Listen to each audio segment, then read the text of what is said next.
요한일서 4장 1절에서 12절 다 같이 함께 한 목소리로 읽겠습니다. 사랑하는 자들아, 영을 다 믿지 말고 오직 영들이 하나님께 속하였나 분별하라. 많은 거짓 선지자가 세상에 나왔습니다. 이로써 너희가 하나님의 영을 알지니 곧 예수 그리스도께서 육체로 오신 것을 시인하는 영마다 하나님께 속한 것이요 예수를 시인하지 아니하는 영마다 하나님께 속한 것이 아니니 이것이 곧 적 그리스도의 영이니라. 오리라 한 말을 너희가 들었거니와 지금 벌써 세상에 있느니라. 자녀들아, 너희는 하나님께 속하였고 또 그들을 이기었나니 이는 너희 안에 계신 이가 세상에 있는 자보다 크심이라. 그들은 세상에 속한 고로 세상에 속한 말을 하매 세상이 그들의 말을 듣느니라. 우리는 하나님께 속하였으니 하나님을 아는 자는 우리의 말을 듣고 하나님께 속하지 아니한 자는 우리의 말을 듣지 아니하나니 진리의 영과 미혹의 영을 이로써 아느니라. 사랑하는 자들아, 우리가 서로 사랑하자. 사랑은 하나님께 속한 것이니 사랑하는 자마다 하나님께로부터 나서 하나님을 알고 사랑하지 아니하는 자는 하나님을 알지 못하나니 이는 하나님은 사랑이심이니라. 하나님의 사랑이 우리에게 이렇게 나타난 바 되었나니 하나님이 자기의 독생자를 세상에 보내심은 그로 말미암아 우리를 살리려 하심이라. 사랑은 여기 있으니 우리가 하나님을 사랑한 것이 아니요 하나님이 우리를 사랑하사 우리 죄를 속하기 위하여 화목제물로 그 아들을 보내셨습니다. 사랑하는 자들아, 하나님이 이같이 우리를 사랑하셨은저 우리도 서로 사랑하는 것이 마땅하도다. 어느 때나 하나님을 본 사람이 없어되 만일 우리가 서로 사랑하면 하나님이 우리 안에 거하시고 그의 사랑이 우리 안에 온전히 이루어지느니라. 아멘. 오늘도 하나님의 은혜가 여러분 안에 가득하기를 바랍니다. 주의 영광이 여러분을 통해서 온 세상에 드러나기를 소망합니다. 이렇게 온라인으로 우리 김강식 장로님, 곽순호 권사님 함께 하셔서 이 예배를 함께 해주셔서 참으로 감사하고 온라인상에 이렇게 유튜브에 들어와 있다라는 것이 확인되어지니까 또 유튜브를 잘 해야 되겠구나라는 생각도 듭니다. 아무튼 온라인상에 있든지 이 현장에 있든지 우리가 우리의 중심이 어디에 있는가가 중요합니다. 우리가 날마다 하나님께 우리 중심이 가 있을 때 하나님은 저희들과 함께 하시고 저희들에게 큰 은혜를 더하여 주실 것입니다. 사도 요한이 지금 요한일서를 기록한 목적, 그것을 1장에 기록하고 있는데 그것은 무엇이냐면 우리의 기쁨이 충만하게 하려 함이라 이렇게 말하고 있습니다. 이 요한일서를 기록한 목적이 무엇이냐면 우리의 기쁨이 충만하게 하려 함이라 라고 말하고 있죠. 기쁨이 충만하다라는 것, 무엇 때문에 기쁨이 충만하겠습니까? 사도 요한이 지금 밤모섬에 갇혀가지고 감옥 속에서 그렇게 힘들게 살아가고 있는데 그 안에 어떤 기쁨이 있겠습니까? 사도 바울이 로마 감옥에 갇혀 있는데 그 안에 어떤 기쁨이 있겠습니까? 빌립보 감옥 안에 있을 때도 마찬가지죠. 그들이 육체적으로는 굉장히 힘들고 어려운데 그들 안에 기쁨이 가득하다라고 이야기를 합니다. 그것은 무엇 때문이겠습니까? 바로 하나님의 자녀됨의 확신 때문에 그런 것이죠. 내 안에 기쁨이 일어난다라는 것은 내 신분의 변화가 일어났다라는 확신이 있을 때 우리는 비로소 기쁨이 넘쳐나게 되는 것입니다. 그래서 이 기쁨이 넘쳐나서 이 확신을 통해서 우리가 하나님의 은혜를 공급받고 하나님의 말씀대로 살아가게 되는 것이죠. 오늘 사도 요한은 우리들에게 자녀됨의 확신을 가지고 나아가는데 우리가 주의하고 경계해야 될 것이 있다라고 말하고 있습니다. 그것은 바로 거짓 선지자입니다. 거짓 선지자. 오늘 1절에 이렇게 말하죠. 영을 다 믿지 말고 오직 영들이 하나님께 속하였나 분별하라 라고 말합니다. 세상은 우리가 사람들과의 관계 속에 살아가는 것 같지만은 이 세상 안에는 악한 영과 하나님의 영이 공존하며 살아간다라는 것입니다.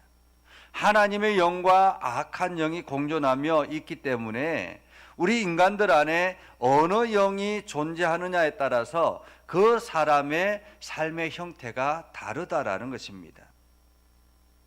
교회 안에 있다고 해서 모두 다 하나님의 영의 지배를 받는 것은 아니다라는 것이죠. 우리가 교회 안에 같이 신앙생활하면서도 어떤 사람은 악한 영의 지배를 받고 있는 사람이 있습니다. 그런 사람들은 어떤 영을 지배받는 어떤 악한 영이냐면 가장해서 포장된 영이라는 것입니다. 사실 우리가 세상에서 악한 사람, 이게 사람을 죽이고 살인하고 이러한 악한 영에 지배받는 사람들이 있습니다. 그것은 드러나는 모양이죠. 그런데 더 무서운 것은 같은 모양, 우리가 보기에는 비슷한 것 같은데 악한 영의 지배를 받고 있는 사람들입니다. 그것을 바로 짝퉁이라 그렇게 이야기하죠. 짝퉁. 이 짝퉁, 우리가 이게 명품을 구입하면 이 명품을 구별하는 것이 굉장히 중요하다라고 이야기하지 않습니까? 많은 사람들이 명품인 줄 알고 샀는데 나중에 보면 이게 짝퉁이더라.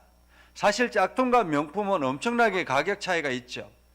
그런데 명품인 줄 알고 그만한 가격을 지불했는데 나중에 보니까 짝퉁이더라 라고 하면 굉장히 실망감이 크죠. 중국 여행을 가면 어떤 물건이든지 짝퉁이 넘쳐난다라고 이야기합니다. 그래서 명품인 것처럼 완전히 포장은 겉으로 보기에는 전혀 구별이 되지 않습니다. 기술이 발달하면 발달할수록 명품과 짝퉁을 구별하기가 참으로 어렵다라고 이야기하죠.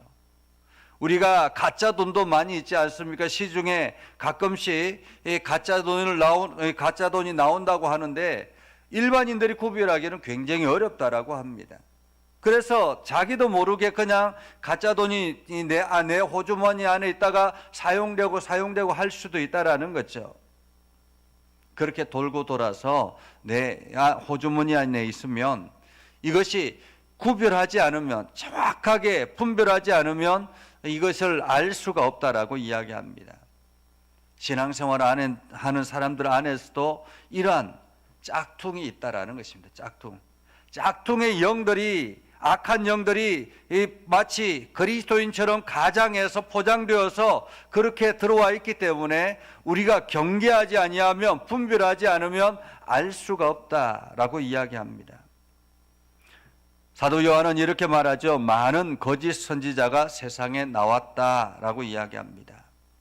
거짓 선지자가 세상에 나왔다라는 말은 거짓 목회자들이 세상에 나왔다라는 말이잖아요. 그렇죠? 거짓 목회자들. 우리가 교회 안에서 목회를 하는 사람들도 있습니다. 목사들도 있고 많은 다양한 사람들이 있죠. 교회 리더들이 있습니다. 그런데 보면 그 안에 짝퉁이 있어가지고 그냥 이렇게 많은 사람들을 사랑하고 이렇게 하나님의 일을 하는 것처럼 하지만 나중에 보면 사기꾼이더라라는 이야기들을 가끔씩 듣습니다. 그래서 부자 성도들의 돈을 이리 빌리고 저리 빌려가지고 나중에는 완전히 뭐 교회 안에 있는 사람들의 돈을 다 빌려가지고는 그렇게 도망가 버리는 그러한 싹군들이 있더라라는 것입니다. 많은 거짓 선지자가 세상에 나왔다. 그래서 우리는 어떻게 해야 되느냐? 성도들은 어떻게 해야 되느냐 하면, 하나님의 백성들은 어떻게 해야 하느냐 하면 영들을 분별하라라고 합니다. 영들을 분별하라. 분별하라라는 말은 시험하라 뭐 이런 의미이기도 하죠. 사실 아이들이 학교를 다닐 때 그냥 평상시 공부하다가 꼭 이렇게 중간고사나 기말고사를 칩니다. 중간고사나 기말고사를 치면 아이들의 그 문제들을 보면 사지선다형, 뭐 5개 오지선다형 이런 것들이 있잖아요. 그거 보면 문제들이 답들이 비슷해요. 아주 비슷하게 해가지고 정확하게 알지 못하면은 오답을 체크하는 경우들이 많습니다. 그래서 많은 아이들이 오답을 체크해서 시험에 떨어지기도 하고 또한 성적이 안 나오기도 하고 하죠. 우리가 신앙생활 하는데도 마찬가지입니다. 내 안에도 지금 어떤 영이 나를 지배하고 있는가라는 것입니다. 내 안에 어떤 영이 나를 지배하고 있는가? 오늘 사도 요한은 그 영을 분별하는 기준이 있다라고 이야기합니다. 영을 분별하는 기준. 그것은 첫 번째는 하나님의 영은 예수 그리스도께서 육체로 오신 것을 시인하는 영마다 하나님께 속한 것이다 라고 이야기합니다. 이 말은 예수 그리스도의 성육신을 인정하느냐라는 것입니다. 성육신을 인정하느냐. 예수 그리스도께서 하나님이시고 그 하나님이 인간의 몸을 입고 오셔서 온전한 육체, 인간 육체를 입고 있는 예수 그리스도다라는 것을 인정하느냐라는 것입니다. 이때 당시에 사도 요한이 활동했을 당시에 그 이단들이 있었는데 그 이단 중에 하나가 영지주의였습니다. 영지주의. 이 영지주의가 철학을 등에 입고 이게 활동을 아주 활발하게 했었는데 이 영지주의는 이원론자들입니다. 그러니까 하나님은 거룩하다라는 거예요.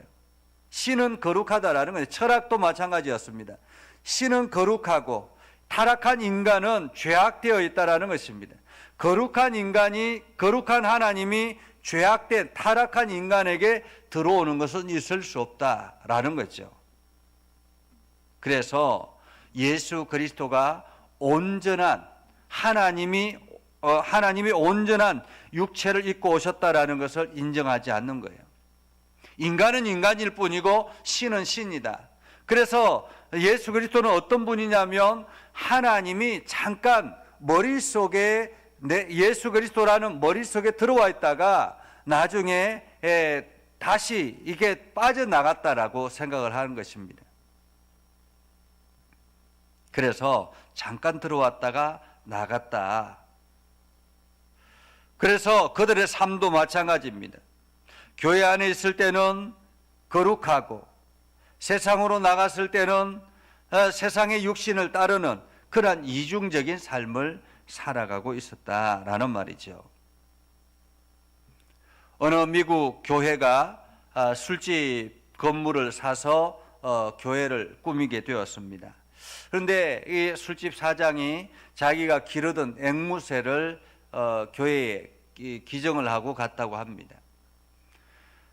이제 주일날이 되어서 예배를 드립니다.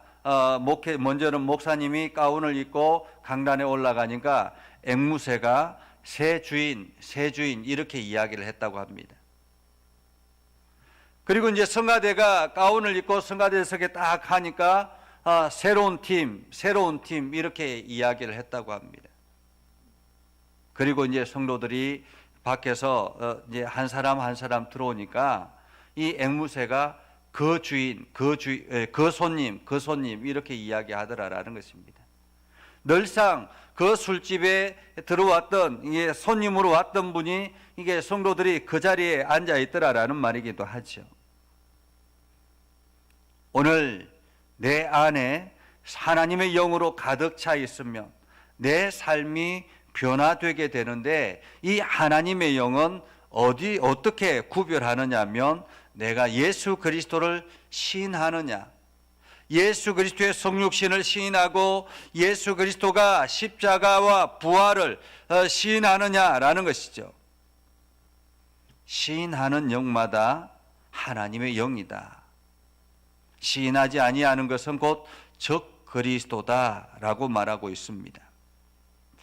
오늘 4절에 이렇게 말하죠. 자녀들아, 너희는 하나님께 속하였고 또 그들을 이기었나니 이는 너희 안에 계신 이가 세상에 있는 자보다 크심이라.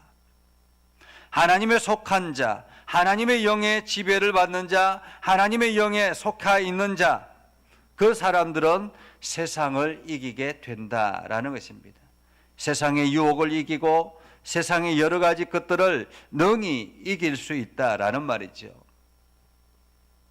하나님께 속한 자는 하나님을 아는 자, 하나님의 말을 듣고 하나님의 말씀을 말씀대로 순종하는 자라는 말이죠.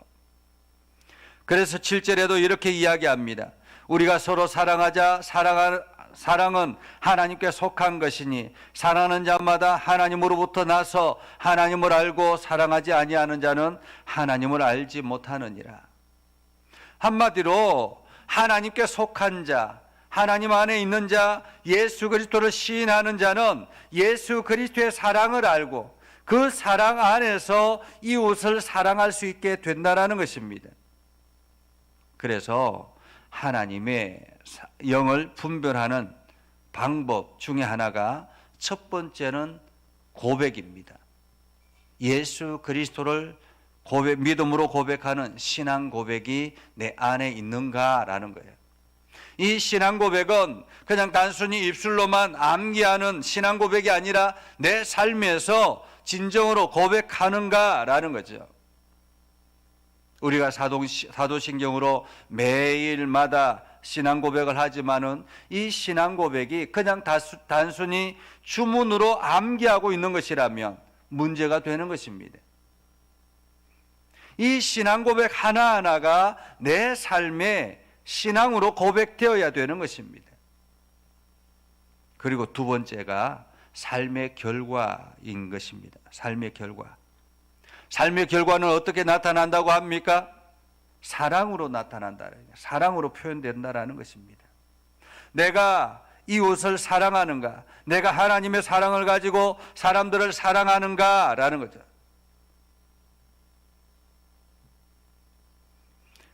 이유는 하나님이 사랑이다라는 것이, 하나님의 사랑이다.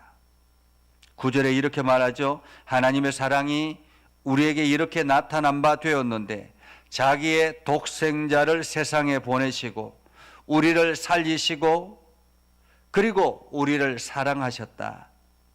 그리고 우리의 죄를 속하기 위해서 화목제물로 그 아들을 내어주셨다라는 것입니다. 한마디로 이제 우리는 하나님의 사랑을 입은 사람, 이 하나님의 사랑을 입은 사람은 삶의 뿌리가 바뀌었다라는 뜻입니다. 사실 습관을 바꾸기가 참으로 어렵죠. 그러나 뿌리가 바뀌면, 내 안에 근원이 바뀌어지면, 나를 지배하고 있는 영이 바뀌어지면 우리의 습관이 바뀌게 되는 것입니다. 11절에 이렇게 말하죠. 사랑하는 자들아, 하나님이 이같이 우리를 사랑하셨은저 우리도 서로 사랑하는 것이 마땅하다. 하나님의 영의 지배를 받고 있다면 우리는 사랑하게 된다라는 말입니다. 하나님의 영의 지배를 받으면서 사랑하지 않는 것은 아니라라는 것입니다. 내가 하나님의 지배를 온전히 받고 있지 못하다라는 뜻이기도 합니다. 그래서 오늘 하루 여러분들이 더욱더 이웃을 사랑하고, 오늘 하루뿐만 아니라 여러분의 삶에 늘 이웃을 사랑하고 형제를 사랑하고 사람들을 사랑하며 살아갈 수 있기를 바랍니다. 그 사랑 안에 하나님의 사랑이 온전하게 녹아지게 된다라는 사실을 기억하시면서 오늘 여러분 모두 다가 하나님의 사랑 안에 거할 수 있기를 주님의 이름으로 축복합니다. 기도하겠습니다. 거룩하신 아버지 하나님, 은혜를 감사합니다. 오늘도 하나님의 사랑을 우리 안에 부어주셔서 우리의 삶의 근원이 바뀌게 하시고 하나님의 사랑을 많은 이웃들에게 전할 수 있도록 인도해 주심을 감사드립니다. 하나님, 오늘도 저희들에게 새 힘을 허락해 주셔서 능력을 허락해 주셔서 하나님의 사랑을 풍성케 하셔서 이웃을 사랑하며 하나님의 사랑을 온 세상에 드러나는데 부족함이 없게 하여 주옵소서. 그래서 우리가 행하는 모든 일들마다 아름다운 결실들이 나타나게 하시고 우리가 행하는 모든 일들 속에 하나님의 사랑이 넘쳐나게 하옵소서. 육신의 연약한 이들을 주님께서 강건하게 붙잡아 주시고 성령으로 치료해 주셔서 저들의 육체가 온전히 회복되게 하시고 날마다 새 힘을 얻게 하여 주시옵소서. 오늘도 우리의 기도하는 소리를 들어 응답하여 주시고 하나님께 영광이 되어지는 복된 삶이 되게 하옵소서.